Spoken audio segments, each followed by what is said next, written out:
The Middle East, a name that itself tells a story of perspective. To Europe, it was the middle of what they called the East. To those who lived there, it was home, the cradle of civilization, the birthplace of writing, agriculture, and empires. Modern-day Iraq, Syria, Egypt, Iran, these lands shaped human history long before Europe learned to draw borders on maps. Over the centuries, empires came and went, yet the modern Middle East, the one we know today, was carved not by its people but by outsiders. European powers, the British, the French, the Russians, divided the region after World War I. They drew lines with rulers across deserts and tribes, splitting ethnic groups, merging rivals, creating new nations that never asked to exist together. And when those powers finally left, their borders stayed, borders that still burn with conflict today. But this story doesn't begin with the British or the French. It begins with a new superpower, rising quietly across the ocean. The United States of America. It was the 1930s. Across the world, the age of oil was dawning. The last World War had proven something new. The nation that controlled oil controlled war. Machines, tanks, ships, planes, all ran on one thing. And Germany's defeat had been, in part, a failure of fuel. So as the U.S. industrialized, it looked east, not for land, but for energy. In California, one company took a gamble.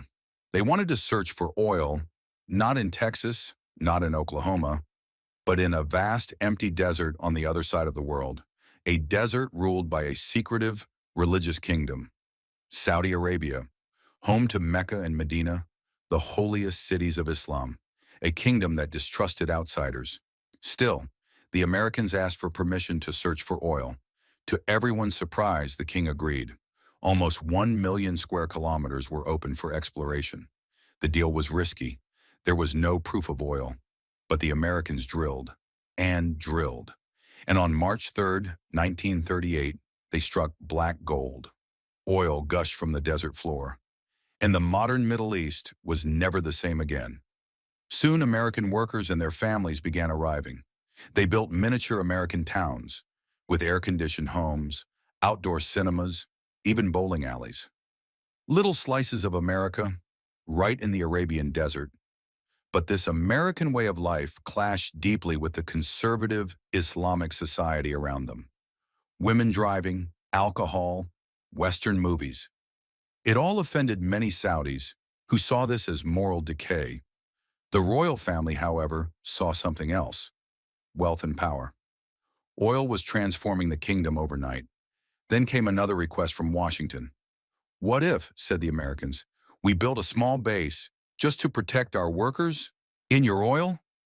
The Saudis hesitated. Allowing foreign troops on holy soil could anger their entire population. But the money and protection was too valuable to refuse.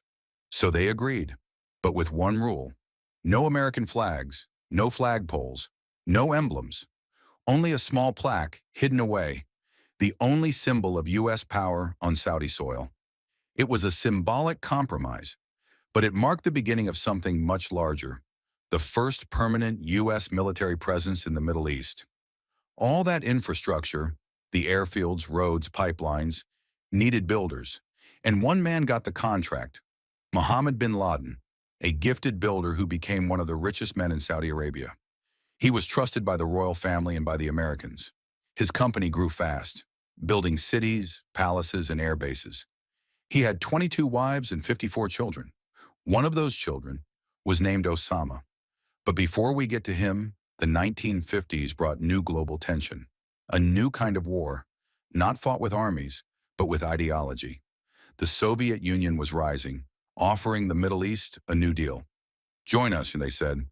"Reject Western imperialism." The U.S., terrified of losing influence, stepped in again.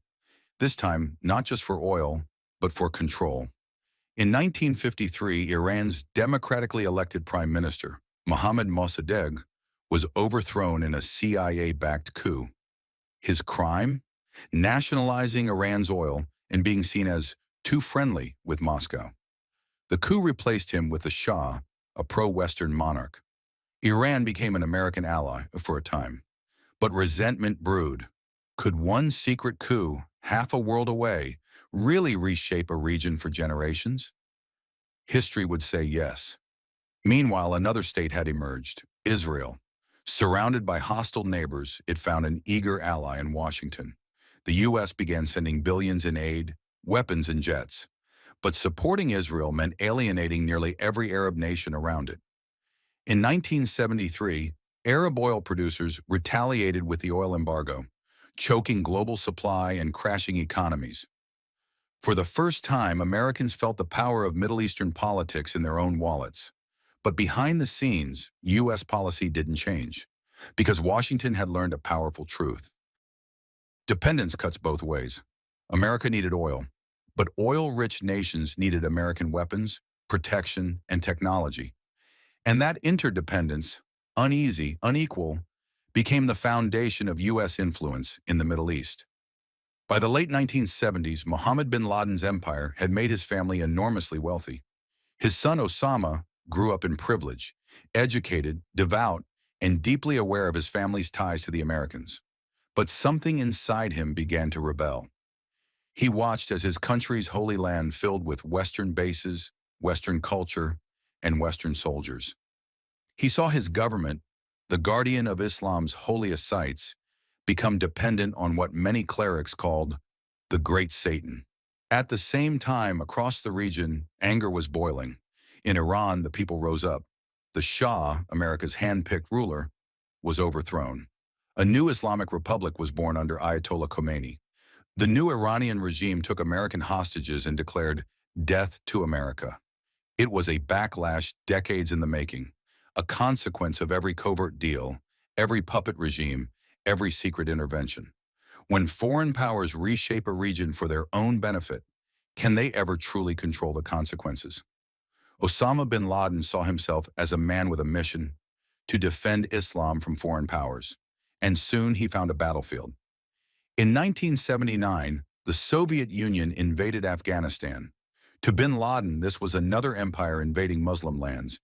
He poured his family fortune into supporting the Afghan resistance.